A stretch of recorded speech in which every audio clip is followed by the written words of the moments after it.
Hello, and welcome back to another episode on the Next Level Her podcast, where we talk about real growth, real journeys, and the real you. And in today's episode, you guys remember last week I said I'm going to do just a mini series on just Women's Month because it is Women's Month, Women's History Month, and I just want to focus on, well, I'm always focusing on us, but I just wanted to do something special this month for us. So, we're going to be focusing on sisterhood, the kind of friendship God designed for women to have. So, as we continue in this special month, I want to just do a couple of more episodes, just a mini series on just relationships, friendships, sisterhood. So, in this episode, I'm going to be talking about why women need each other. I don't know about you, but I know I definitely need my girls, okay? And I'm sure if you're someone listening or if you rock with this podcast, you probably feel the same way. There is something powerful that happens when women come together in healthy, life giving relationships. Yet, many of us today can feel incredibly lonely, even when we are surrounded by people. If you can relate, keep listening, okay? God never intended for women to walk through life alone because our connection is so strong. Even for us married folks, I'm married, and if you're married and you're listening to me, you probably understand too. Even when you're married, you still need your girlfriends. Even when you're married, you still need those close relationships. You still need that girl time. And I am very grateful for those relationships, right? I was never the one who got married and got rid of my relationships. I still do girls' trips. I still meet my girlfriends for brunch. Maybe not as often as I would like to, because, life, right? Entrepreneurship, kids, we're all in like a different phase in life. So we have more responsibilities with kids and we're married. Maybe your job is more demanding. Maybe you change location. So it does affect things a little bit. But at the end of the day, we all know we still need one another. And I don't think God intended for us to go through it without our girlfriends. So, from the very beginning of scripture, we see that God designed people to live in community. In Ecclesiastes chapter 4, 9 through 10, it says, Two are better than one because they have a good return for their labor. If either of them falls down, one can help the other up. I know for me, I love having deep relationships because whether it's business, with parenting, marriage, I always have somebody I can talk to where I can just pour my heart to and feel understood and not necessarily feel lonely. Because life was never meant for us to be solo. Life is not meant to be a solo journey. So when you are in different phases in life, when you're experiencing different journeys. You want that special friendship. You want that sisterhood. Women, I guess I can speak for myself, but I know most women, I'm a girl's girl, so I talk to a lot of women, but women carry a lot emotionally, spiritually, mentally, sometimes physically. And we often nurture others and pour into others and show up for others, but then we look at ourselves and we're like, oh, who is pouring into me? Who is pouring into us? Because as women, we're always looking to give. That's, for the most part, that's our nature. But we have to make sure that we are pouring into ourselves, right? And sometimes having those girlfriends, you know, it's like we pour into each other, we fill each other's cup. Not to say that God is not the center, God is not your source, God is not your person who fill up your cup, right? God is still your person, God is still your source, God is still your number one. But He gave you friends to help support you on your journey along the way. He gave you friends that's going to help you remember that God is still number one, especially if you have those spiritual relationships where you can, you know, bring each other back to God, bring the focus back to God when we get distracted. So I think God given us a special sisterhoods and relationship, it's not to replace him, it's to kind of give us an extension of him. And I think it's just very beautiful because healthy sisterhood allows us women to be supported, encouraged, and strengthened emotionally, spiritually, mentally, and sometimes physically as well. So let's look at some biblical example of women supporting women, okay? So throughout the Bible, we see examples of women walking together in powerful ways, right? And y'all know the popular one, our beautiful example of Ruth and Naomi, right? I think I did a session on that, an episode on that. But yeah, everybody knows about Ruth and Naomi because when we look at friendships, this is like the go-to. There's others too, but Ruth and Naomi is like the staple because Ruth could have walked away after Naomi lost everything. But instead, she chose loyalty and connection. She chose to stay and be a support to her. In Ruth chapter 1, verse 16, Ruth says, "Where you go, I will go, and where you stay, I will stay." This was more than family loyalty. It was deep relational commitment. It was a deep relational commitment.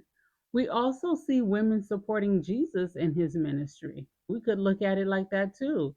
Because in Luke 8, verse 1 through 3, it tells us that several women traveled with Jesus and helped support his work. These women were part of a community that walked together in faith.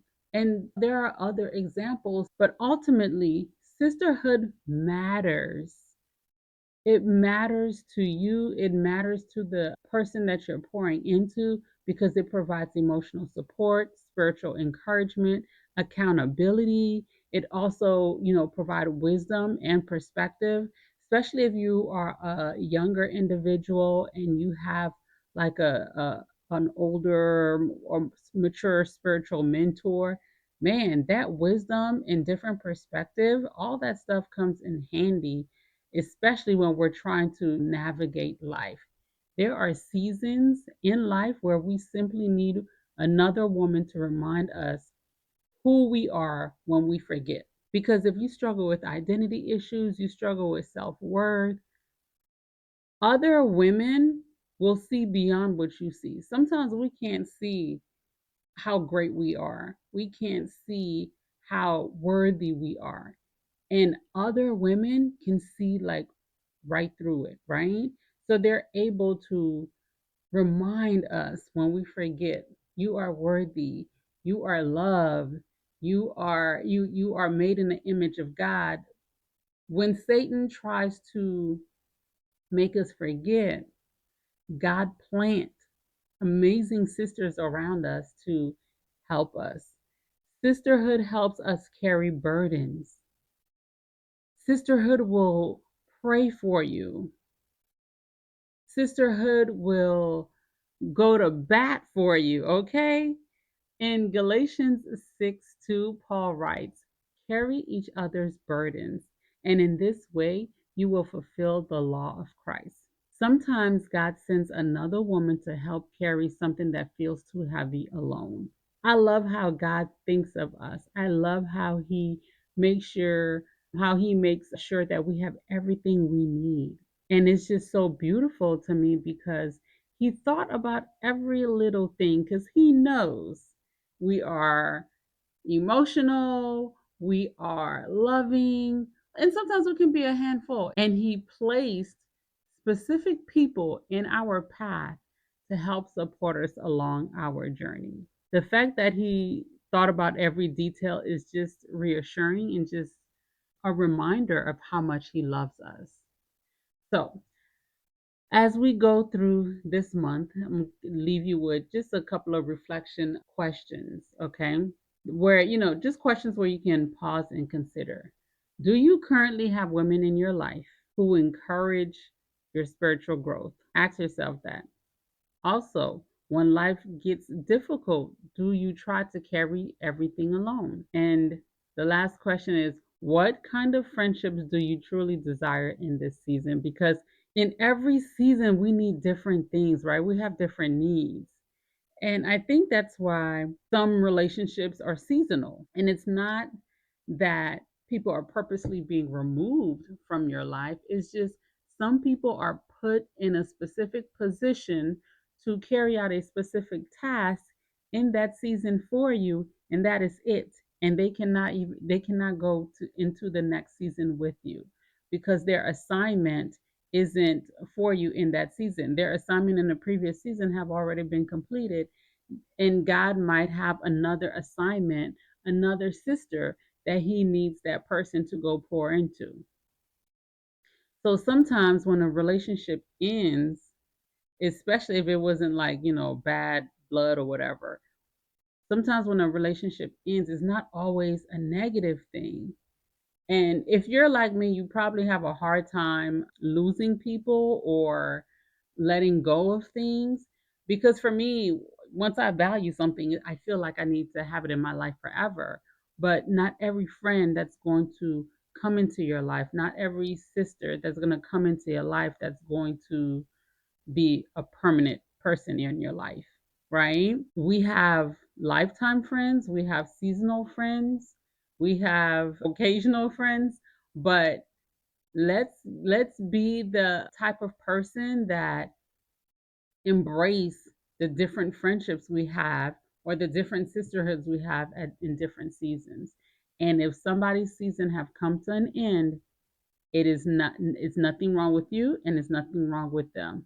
Their assignment is just completed in that particular season. And God has another assignment for them. And God has another assignment for you. So sometimes people will come into your life just to help you with a certain character, to help you to love, to help you to give, to help you to complete whatever it is that God is trying to work in you. And then once you got that and it's done, that person move on and helping somebody else. Think about your sisterhoods, your friends as, little angels walking around, helping you grow and develop and to be more like Christ. Because that's the ultimate goal, to be more like Christ. And as we focus on one another, think about, how is Christ with you? How is God with you? How does he treat you? How does he love you? In the same way that God loves you and cares for you and gives to you, try to model those examples so that you can pour into someone else the same way God pours into you. I feel like he's purposely a certain way with us so we can learn and do that for someone else. So think about, man, how is God gracious with me, compassionate with me, and try to implement some of those same qualities in relationship with sisterhood and one another. All right, I hope this episode has been helpful. Please, if you found this helpful, please share it with somebody, share it with a friend, a sister, a mom, and let me know what you think about this mini series, okay? Contact me, Instagram, YouTube, wherever you listen, just reach out. I would love to hear from you. So, final thought is, sisterhood is not just a social experience, it is a part of God's design for spiritual growth and support and spiritual connection with Him. So, hope you enjoyed this episode. Until next time, keep growing, keep supporting one another, and keep drawing nearer and nearer to God. Talk soon.